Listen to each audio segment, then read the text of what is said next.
Good morning, everyone. Happy Wednesday. Jeanette Biro here. I'm a medium and a channeler. And welcome to your weekday daily card reading, where we dive into the cards, see what's in store from Spirit. I am using the Tarot Vintage this week. Again, I love this deck. I encourage you guys to try out different decks, see what resonates for you. Some resonate more than others, and some will really mean a lot to you at a certain time in your life, and some won't. And there's this really interesting energy that moves through the cards. So if you're feeling drawn to get more than one, definitely do. Okay, let's see what's in store here. One more shuffle. We had a great message yesterday, so let's see what follows on the heels of that.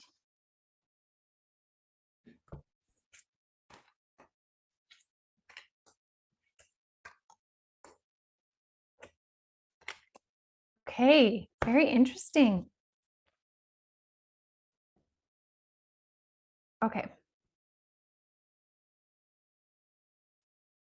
Okay, got it. Okay, so yesterday's message, remember we were talking about the Hanged Man releasing us from something, letting us kind of shift into action energy. So this card is really reinforcing that. This 10 of Wands is this guy is getting to the place where he can put down his burdens, put down the things that have been holding him back or slowing him down and really moving forward. So we're in this energy of putting down burdens. Now, what's really important in that energy, though, is as we leave behind the things that no longer help us, which we're seeing here in the Eight of Cups. I was going to say swords.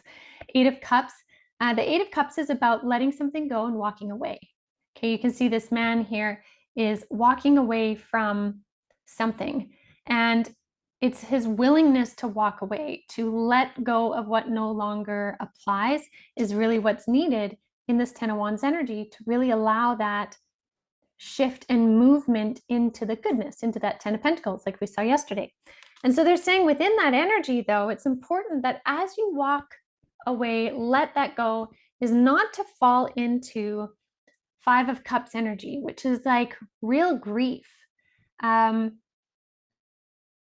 kind of a sadness, because as there's in this picture 3 cups that have fallen and he's looking at this, he still has 2 cups that are full here. So this card is really saying, notice your perspective, because your perspective is key. Allow what needs to be released, but then focus on what you have chosen to keep and nourish that, tend to it, allow that to blossom into something so much more, because it's really that energy of give and receive, right?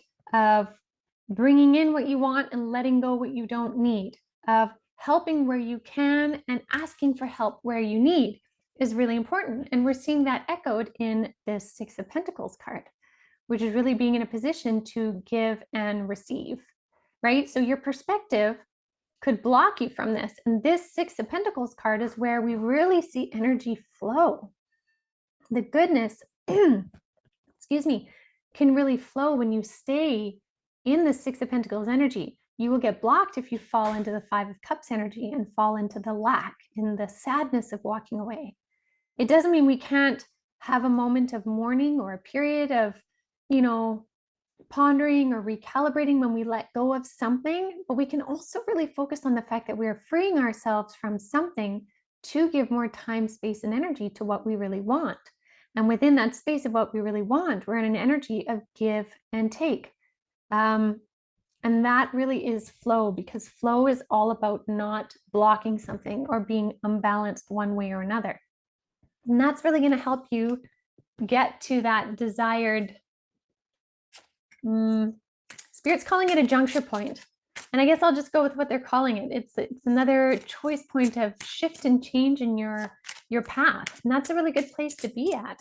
So anytime we're getting near a juncture point, there is a certain shift or release that has to happen to really free ourselves into that. And that's where many of us are right now. So I'm going to pull just one more card here. See if they have one final message. Oh, one. Of course, the World card jumped out. This one is all about completions, completing a cycle. You can see that she's got the wands in there. She's got the freedom of the scarf that easily flows around her, knowing that she's unlimited and walking through this wreath of completion. So this is a huge card saying this completion piece is really here. Really allow yourself to walk through that. Don't take anything with you that no longer resonates in your frequency, but also embody exactly who you are and who you know yourself to be as you walk through this wreath. This is kind of like a finish line.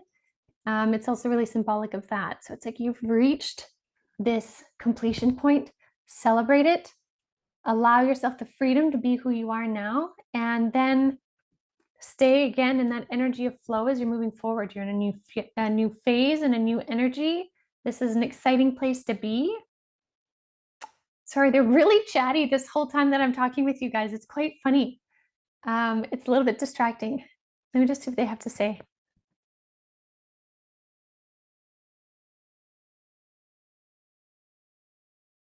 Okay, they're saying now is really a time for you to intuit not only from the higher realms, but from your higher self, your next best actions moving forward. So as you approach this, or as you're stepping through this, they're saying really hone into your intuition because it won't let you down. It's the driving force behind the direction you're going now. So pay attention to it.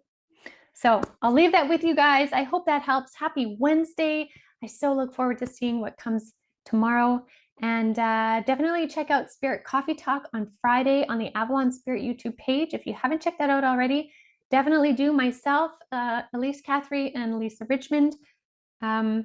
We are all part of Avalon Spirit, and we sit and chat with Spirit and sometimes different guests and talk about the things that matter. And we have a really amazing guest on Friday, so you won't want to miss that.